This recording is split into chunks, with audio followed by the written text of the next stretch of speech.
अना, ये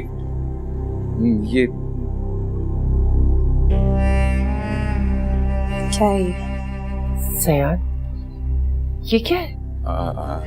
अना का सामान है, कपड़े, जेवर वगैरह। और ये देख लें सब कुछ पूरा है कि नहीं। अना देख लेना तुम।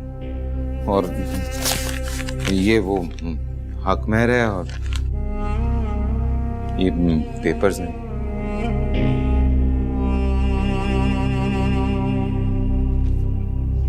मेरी जिंदगी खराब करने की, मेरी इज्जत बर्बाद करने की कीमत वो पैसों चुकाना चाहता है। उठाओ उसे और यहाँ से ले जाओ और चले जाओ यहाँ से फौरन तुम भी। अना, मैंने कहा उठाओ उसे और यहाँ से ले जाओ फौरन। तुम्हें क्या लगता है मुझे पैसों की, कपड़ों की, पैसों की जरूरत है? नहीं चाहिए मुझे कुछ भी ज़्यादा। मैं जानता हूँ तुम्हें किसी चीज की जरूरत नहीं है, लेकिन भाई ने भेजा है सब कुछ। और वैसे भी अना, तुम्हारा हक है, ये तुम्हें लेना चाहिए। इस रिश्ते का तो हक अदा कर नहीं सका वो। और क्या मैं तलाक डिजर्व करती थी ज़ियान? क्या मैं मुस्तफा से तलाक डिजर्व करती थी? ले जाओ उसे यहाँ से, छोड़े मुझे। देखो, अगर तुम्हें ये सवाल पूछना है ना तो भाई से पूछो जाके। ठीक है, मैं मुस्तफा के पास अभी जाऊंगी, उससे पूछूंगी उसने मेरे साथ ऐसा क्यों किया। अम्मी, मेरा क्या कसूर था? नहीं अन्ना, नहीं बेटा, तुम नहीं जा सकती। उसे मेरे हर सवाल का जवाब देना होगा। अन्ना, अन्ना, अन्ना, छोड़े मुझे पूछने दे साथ। तुम नहीं जा सकती बेटा, नहीं जा सकती। क्यों नहीं जा सकती अम्मी? मेरा क्या कसूर था? मैंने क्या किया था? तुम इधर भी हो बेटा, तुम नहीं जा सकती। आपको मेरी कसम, मुझे मुस्तफा के पास।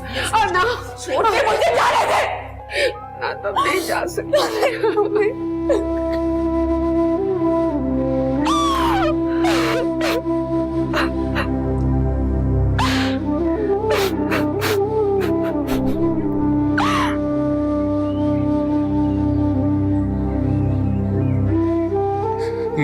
क्यों जला रहे हो मुझे? क्यों जला रहे हो? मैं अना के आंसुओं की आग में जल चुका हूं। तुम सुबह मशरिक से निकलकर मगरिब में गुरूब हो जाते। अरे देखते क्यों नहीं? यहाँ जमीन पर, दुनिया में लोगों पर क्या क्या गुजरती है, कौन किस पे कितना जुल्म करता है। भाई ने अना पर जुल्म किया है, क्यों नहीं देखा तुमने? कितनी तड़पी है वो, किस तरह से रोई है वो। उसका एक आंसू इस सारी दुनिया पर भारी है मेरे लिए। मुझे क्यों जला रहे हो? दुनिया के हर उस शख्स को जला दो जो किसी से उसकी मोहब्बत छीनता। और यहाँ से ले जाओ और चले जाओ। मेरा क्या कसूर? मैंने कहा उठाओ और यहाँ से ले जाओ। मैं तलाक डिजर्व करती थी। मेरा क्या कसूर था? मैंने क्या किया? मेरे कानों के पर्दे फट जाएंगे, कानों के पर्दे फट जाएंगे मेरे। देखिए, परेशानी कोई बात नहीं है।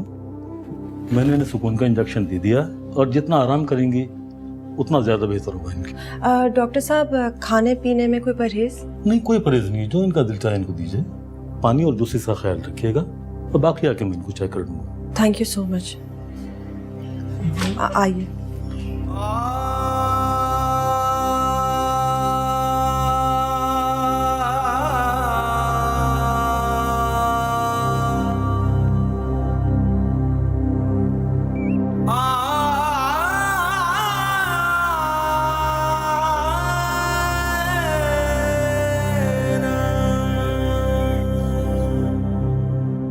देर लगा दी तुमने बेटा? तू बड़ी खुश हुई होगी कपड़े, जेवरात, हरे हरे नोट देखकर। ऐसी लड़कियों का धंधा यही है, 10-10 शादियां की, पैसा बटोरा और खुश। अरे मैं तो शुक्र करती हूँ जान छुट्टी उस टाइम से। मक्कार, बदकिरदार कहेंगी।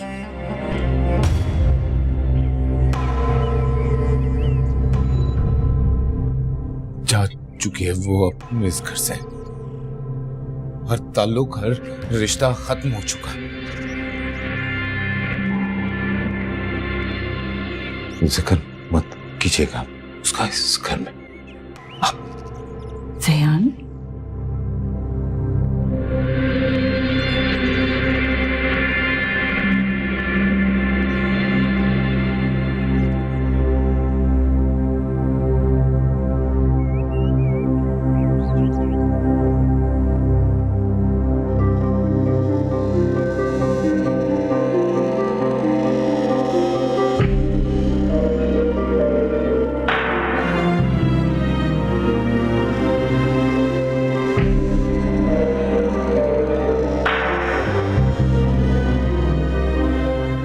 रिश्ते का तो हक अदा कर नहीं सका वो। और क्या मैं तलाक डिजर्व करती थी ज़ियान? क्या मैं मुस्तफा से तलाक डिजर्व करती थी?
समान अब तक मेरे कमरे में क्या कर रहा है?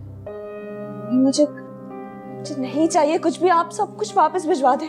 उससे कहे आए और ये सामान लेके जाए भाभी।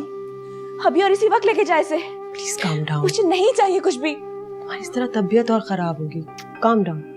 हम लोगों ने सामान को वापस क्यों नहीं भेजा? अम्मी मेरे कमरे सामान निकाल के बाहर फेंक दे। मुझे नहीं चाहिए। मुझे जेवर, कपड़े, चीजें कुछ नहीं चाहिए। मुझे कुछ भी नहीं चाहिए। अम्मी प्लीज इसे यहाँ से निकालें। अच्छा अच्छा, जैसे तुम कह रही हो वैसे ही करेंगी बेटा। अमरीन, ऐसा करो ये सारा सामान ईदी सेंटर में दे दो। जब मेरी बेटी इस घर में नहीं बस सकी तो हम ये सब कुछ लेके क्या करेंगे? मुस्तफा ने अच्छा नहीं किया।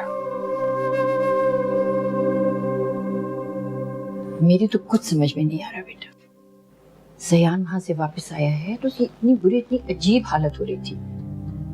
चेहरा सुर्ख हुआ था, आंखें इतनी सूजी हुई, पूरे कपड़े सर से पांव तक गीले रेत में भरे हुए थे उसके। पता नहीं क्या बदतमीजी की होगी उन लोगों ने उससे। आप तो जानती हैं उसका गुस्सा भी कितना तेज है। घर आने से पहले बेचारे ने कंट्रोल करने की कोशिश की होगी। हाँ किया तो होगा जरूर, लेकिन उसके बावजूद यहाँ आया, इतनी जोर से गुलतान पटखा जमीन के ऊपर और इतना चीखा चिल्लाया। तुम्हें आवाज नहीं आई? नहीं अम्मी। अच्छा मैं देखता हूँ। सुनो बेटा, उससे आराम से बात करना, तसल्ली देना, पुरानी बात कोई नहीं करना उसके साथ। मैं बहुत परेशान। आप परेशान नहीं हो, मैं देखता हूँ। तुम मेरी हो ना हो ना मुझसे जुदा।